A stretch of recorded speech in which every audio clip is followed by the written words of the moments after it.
kick against the Arkansas Razorbacks. We're actually watching, as you know, like when we're here at Pro Dreams, they have this gigantic TV. We might have watched Jordan watch himself break down the Pelicans, but it's okay. The great breakdown. Well, he had to test it. Jordan. He had tested. He had tested the pixels. And we're watching the what year is this? 2022. 2022 LSU Arkansas game. It is dynamic. It is 3-0 Hogs right now. Yep. And, oof, baby.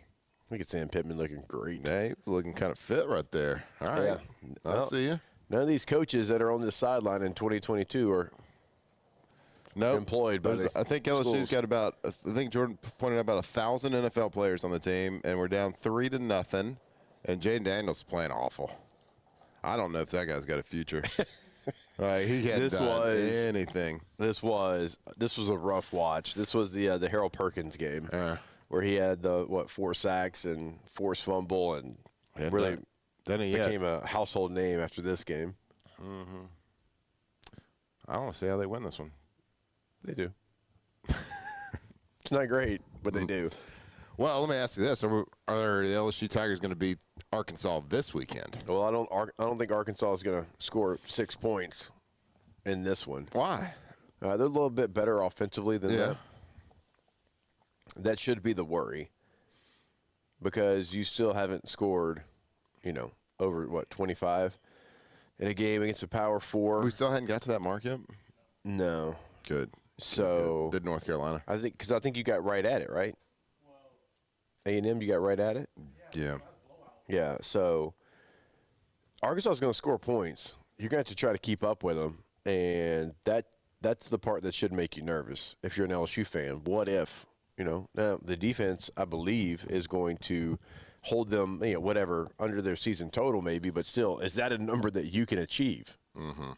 Well, it's always a little bit nerve-wracking as a fan base, and probably as a team a little bit, when you know that you do have a good offense coming in. You do have a good, of course, your defenses, but nobody's really been able to stop the explosiveness of Arkansas's offense. Are they going to sit there and grind a 15, 20-play drive?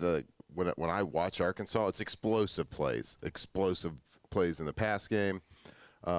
It's not like 2-3 yards here, 2-3 yards there. It's like big plays. So if you can cut down the big plays, then you kind of minimize what they can do offensively. But on offense for LSU, you got to do something you hadn't done all year, which is be consistently good, score in the red zone, be good in short yardage, have a good game plan, which we have not really had. I thought our game plan was much better last week against Alabama. Just you failed to execute consistently enough. So I'm going to probably say this throughout the show this morning is, as strange as it sounds sitting here with 4 losses, I believe that this week is a must-win for LSU. And for no other reason, for the sheer fact, we started discussing yesterday, with the coaching search that is happening right now, if the slide continues to happen, I think the urgency on the timing of hiring your coach is going to speed up tremendously if there's a slide happening. So I think this is, if you want to take your time and do it the right way with the coaching search, I believe that this is a must-win. You got to right the ship. You have to keep some sort of positive momentum. If you want Frank Wilson to be able to do what he does best, and that is lead men, recruit people that are already on the team, recruit people that are on other college teams, recruit people that have high school jerseys on this week. Yeah. If you want him to have any momentum, which gives him time to do all that, you have to win. If you continue a slide, I think it picks that momentum up, because it picks that timetable up for hiring a coach. Because if you don't have any momentum, you're going to have to do something by hiring a coach and solidifying that position to maintain the recruits, because Frank will lose his power in doing that if you lose. He's always going to be a good recruiter, but if you got nothing to sell, you got to have something to sell. Yes, you do. And look, it has certainly not gone your way. You've lost 3 games in a row. You've got to stop the bleeding. You have a team that hasn't won an SEC game yet. So I don't care how many points they're scoring. You got to find a way to win. You have to have more than they have. have they all been blowouts? No. In fact, Arkansas's games have all pretty much been close. It doesn't matter. They haven't won an SEC game. Bad teams find a way to lose games, just like good teams find a way to win games, okay? Well, you got to find a way. You haven't been a good team. You got to try to be one this weekend. This is a must-win. Like, you can't lose to a winless Arkansas team. Ugh. You have, like, your roster. It's weird to say must-win for a 4-loss team that had expectations of national champion, but it's like, man. It's an 11:45 kick. There's probably going to be 70,000 max at kickoff. For the first half. Right? There's not going to be a lot of juice in the building. You're going to have to create that juice in your mind. You're going to have to, do some special things to get your mind right for this contest. But, again, nobody's going to care about any of that. They're not going to feel sorry for you. We all know that. You got to find a way. I know. Got to. That has to be a pride game. Yeah, you have to you got to do something you hadn't really done all year. I mean, yeah, you found ways early in the year. You found a way to beat Clemson. You found a way to beat Florida. But it never looked like you wanted it to look. So you're going against what'd you say, winless? Winless in the SEC, okay, yes. Okay, you better. But they've been pretty close. They've been pretty. They're a dangerous team. They have a puncher's chance. I'm telling you, because that offense is dynamic and explosive. Now, thank God that they're going against our best unit that we have. Thank God they don't have like this dynamic and explosive defense, because their defense hasn't been great. So you're going to have a poor defense going against a poor offense right now. And I hate to say that, but we'll see. We'll see how the quarterback position plays out as well at LSU. Are they really, truly going to run like I guess we're the ones that are kind of bringing up the word dual quarterback system or a 2-quarterback system.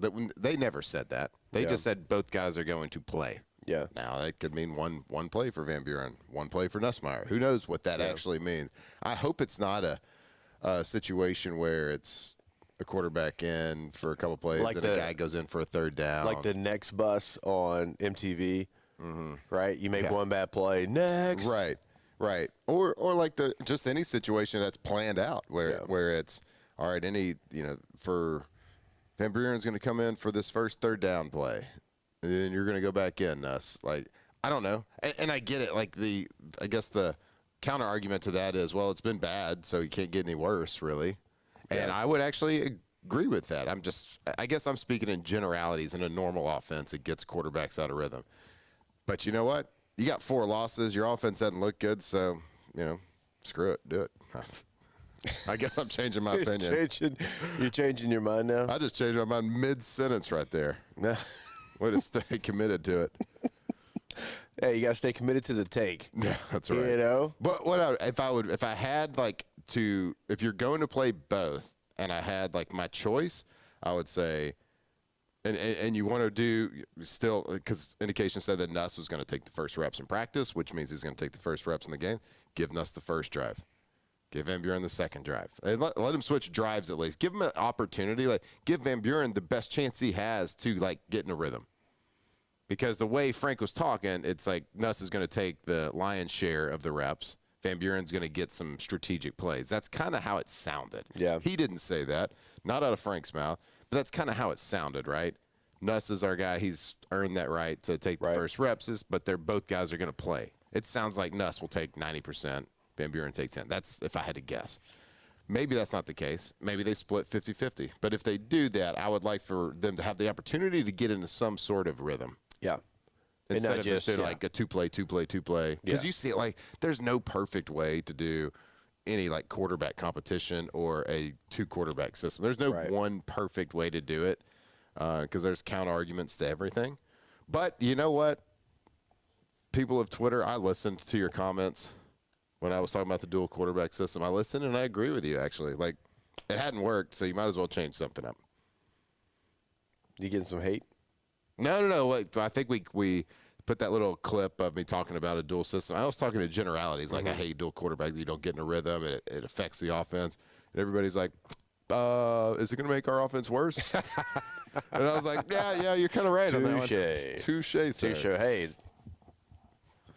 You scored 25 that one time, though. We'll always have that.